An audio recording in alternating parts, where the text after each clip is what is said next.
So hi everybody, we're here down at 50 Supercars in Holt in Wiltshire, an amazing place, supercar barn, diner, American diner, you name it. We're going to have a good look around later on. But I'm here with the Barkaways guys, joined by father Ian Barkaway, who set the business up back in 2011. 2011, yes. And son Ben, who was taking the reins, and he's going to lead dad into retirement at some point.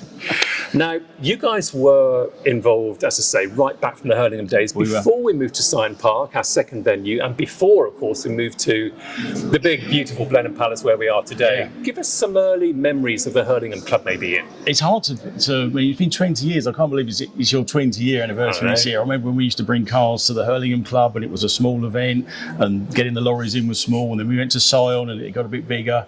And credit to you guys, and now here we are, Blenheim Palace. I mean, what a fabulous world-class event. And the customers have followed us. The customers have seen what it's like to be part of this event. They want their cars to be there. Yeah. So there's all sorts of memories over the years. And we'll bring Ben in later on. He's a bit too early to talk about the Hurlingham Club, isn't he? Back in 2006. So guys, over the years, Barkaways has brought, give or take, 40 Concours cars to the Salon Privé Concours, through Hurlingham Club, through Sion House, and of course now at Blenheim Palace. Question for each of you, we'll start with Ian. What is the one car that gives you the most memories? There's so many memories of so many cars, but one that stands out, shortly after we launched the business, we did a full restoration on the California Spider. And it was a beautiful car, and straight out the box it came to Salon Privé, won Best of Show, and that really set the bar of where Barkaways was in the industry. I remember it well. A good friend of an owner of the car, of both of ours. Yeah, and, he's brilliant clients. And it's since gone on to be seen at many international events globally. It did. It went over to the States, and it's been seen at Pebble, and people have run me all around the world about that car, so it's brilliant. Incredible. Ben, what about you? Coming from obviously a family business, nothing like taking your dad's car that you've just spent however many years building. So yeah, the blue 308 a few years back has got to be the highlight for us. I have never seen a 308 restored to that condition ever, and not since either. No, it's one of a kind, that one. Yeah, congratulations. That was the one that you'd never had a 308 at Salon Privé or a major event, and that was the car to do it with. Now, Ian, I have to bring up the infamous 5-year run. You know what's coming. I want to ask you kind of why you did it. Will you ever do it again? I do remember the cars, of course. You had two Dinos, 246 GT GTS. You had a 330 GTC. 250 TDF and the Daytona Spider. Daytona. Why? 5 cars in 1 year. We've been going along with the event, 1, 2 cars, because the amount of effort we put into each car, shipping it there, cleaning it, hosting it for the judges. So it got to the stage where 5 cars, and I have to be with each car to help the clients when they're judging. So we had to sort of almost say, right, can you do that class then, this class then, and then you wanted them all paraded. We changed the whole judging rota for you, that's what you're saying. And I was running around like a headless, making sure that every car was right. So after the first year, I thought, I'm never going to do that again. This is silly. We'll go back to... But then we'd have more cars coming through. You wanted them for the event. So we just made it happen. Yeah, well, thank you. We really appreciate all the support you guys give. And you've walked away with many trophies, which we're going to talk about later. Okay, guys, so we've all seen you in your smart jackets, tailored to perfection, of course, on Blenheim Palace lawns for the Salon Privé Concours. But I've also seen you underneath countless cars, saving the day for owners and for Salon Privé. Again, with both of you, give me, maybe Ben this time, what is the one biggest save you can remember? So one in the early years of doing the breakdown, there was a silver 275 that went through the parade route, got a little bit hot, came back around. The client didn't know he had won an award. Obviously, to accept that, he had to make it back round again. So the guys jumped on it, popped a battery on it, sorted the cooling system out, and he was able to pick up his award. So yeah, made the event for him. And of course, I'm up on stage not knowing any of this is going on in the background. All I know is the car made it. There it is, no dramas. And Ian, what about you? I think the bit that sort of started it all, that you've got an array of cars of all different ages from all around the world, and inevitably one of them would always break down. So people would say, no, who can fix it? So where's Ian? And I'd be fixing something, as you say, in my chinos and my jacket. So one year there was a lovely client that comes over, Peter Hayden. He comes over and he had a lovely Duesenberg, and he just wouldn't start. And he said, Ian, no, can you help me? So rolled up the sleeve, took all the distributor apart, rebuilt all the ignition, got it all running for him, and he was like, because he was on his own, he'd come over from the States, he had no support. So little things like that you can make it happen. Such a lovely gentleman, and you made his day, you really did. So, Ian, I remember you came to me one year with this idea of basically becoming the official technical support team for the Concours. After the Peter Hayden scenario and the 275 scenario you've been, you'd helped out so many owners on the lawns over the years, and we just started to formalise the arrangement, which we still do to this day. How does it work for you? It works, and as you say, it was a sensible thing that basically all my clothes would go into the laundry after I've been fixing cars in light colour. So we thought, right, let's do this, but if we're going to do it, let's do it properly. And it would not only support the clients, but it would support your event. The international clients that were coming over, cars were coming out of storage. So we said, right, let's put some qualified technicians in a buggy with some tools. And we were also to move cars around the site that cars were being dropped off. So we had guys that knew the cars, were insured in the cars, knew how to start them and could get them where they needed to be and just keep the whole thing going. It's become such a hugely important part of the Concours for us as well, as you say, to have that peace of mind that when owners are shipping their cars or delivering them themselves, some of them drive even from Europe, as we know, that you guys are there, Barkaways are there on hand to support them through their journey. So thank you both from Salon Privé. And likewise, the tour, when we followed the tour through the Cotswolds, people are broken down in these classic cars, up comes the road, Barkaways thing, get them going again.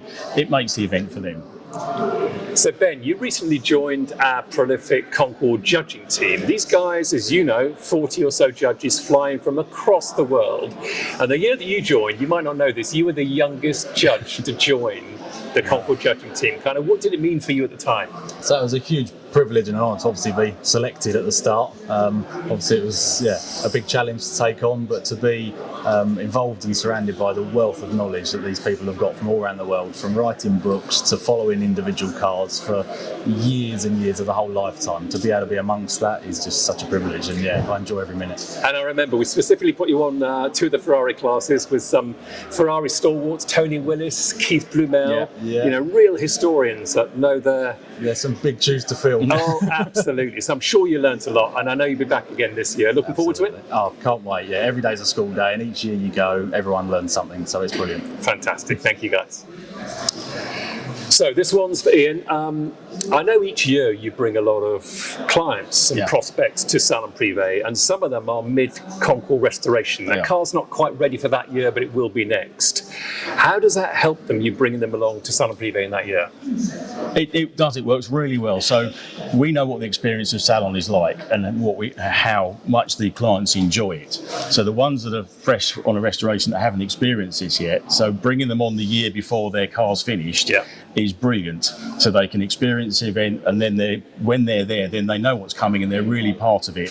And it's sort of you really need your car to go to Salon Privé, and then they're like, wow, is my car going to go? Literally have people know, is my car really going to Salon Privé? Am I really going to drive along a royal garden and across a red carpet? Yes, you are. This is going to happen, and they can't believe it. And I guess it's a real settler for them as well for the following year. Yes, and they know they're not on their own. There's support around. You guys run a fabulous event. No, you're going to get fed. You go to events that there's just no drink, so you're going to get fed. You can bring the family. It's a garden party atmosphere. No, there's PMs and champagne. It's just a fabulous place to be. But then they bring their family, they bring their clients, and to have their car there as well is like the icing on the cake for them. So it's a win-win all round.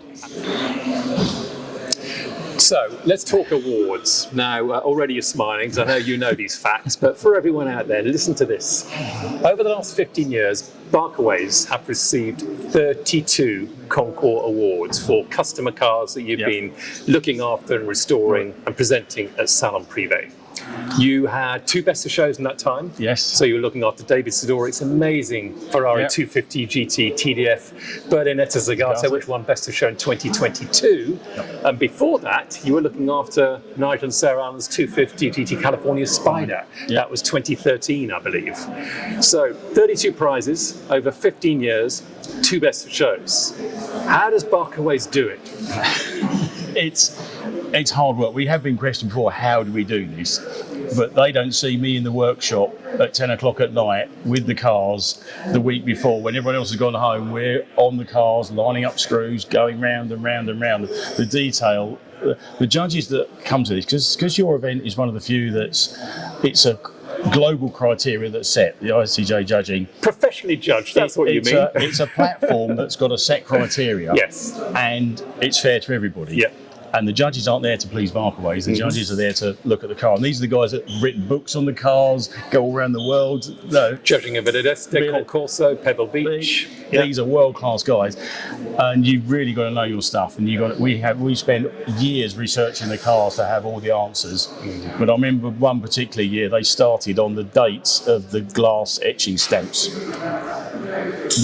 These awards are won over literally half a point here and there. You're absolutely right, and there's probably not a lot of people that understand the devil in the detail that all restorers around the world go to prepare these cars for Concours. You say the date stamp on the etching on the windows that most people just take for granted and think it's a universal date stamp. No, it's not. It is a date stamp. It's exactly that, right? And it's got to be the right one for the car. It's got to be the right for the car. And the other thing that all these cars have been vetted by your committee to even get on the lawn. So not everybody gets on the lawn. It's got to be the best of that mark to even make it on the lawn. To then win an award is something else. So guys, obviously every single year as official Concours technical support, as you are, Barkaways, across the lawns for the Salon Privé Concours, we throw a lot of curveballs at your whole team. From the sublime to the ridiculous. They're not just, can you start this 275 up on the lawn because the parade's starting in 2 minutes. There are other more ridiculous ones. Can you independently think of any such cases over the years? There's been all sorts. There's been getting race cars with that much ground clearance in and out of trailers, driving race cars across the ramp, yes, with on and off clutches and all the rest of it in front of thousands of people. Rather you than me, yeah. So, and you're standing with a microphone and I'm sitting there trying to get something going. And then there's the funny ones. I mean, talking about Veyrons and Bugattis, it was the year that the first Chiron was in the country. Yes. And it arrived and it was in the wrong place and it was over in the lorry park or something. Radios came on, can someone move the Chiron? Da-da-da-da-da. Number one son, don't worry, Dad, I've got this. How old were you at this time? Oh, don't worry about that. So, Too young. 20 odd? Yeah. So driving the first Chiron in the UK. he arrived with his shades on, like the parting of the water on the lawn. And so, things like that you think is, it's a proud parent thing. And how about you, Ben? Returning the favour, obviously knowing that McLaren F1s was Dad's favourite car and still is. When that was on the radio, even I wasn't brave enough to take the seat. Stepped down, did you? So I said, this one's for Dad, and let him take the stage on that one, knowing it was a big moment for him. It was one of the big McLaren F1s, and they all went, no chances. Yeah. It was a Incredible. bad job, but it's the cars that you guys touch from, 1903, Oldsmobile, right up to modern day stuff. There's not much that you guys can't get started again on the lawns. No, pedals around the wrong way, to priming fuel pumps, to finding how to lift the spoiler on a new car. Yeah. There's challenges all around. We've never been beaten. We've always got into the lawn somehow. I'll hold you to that, guys. Thank you very much. No problem.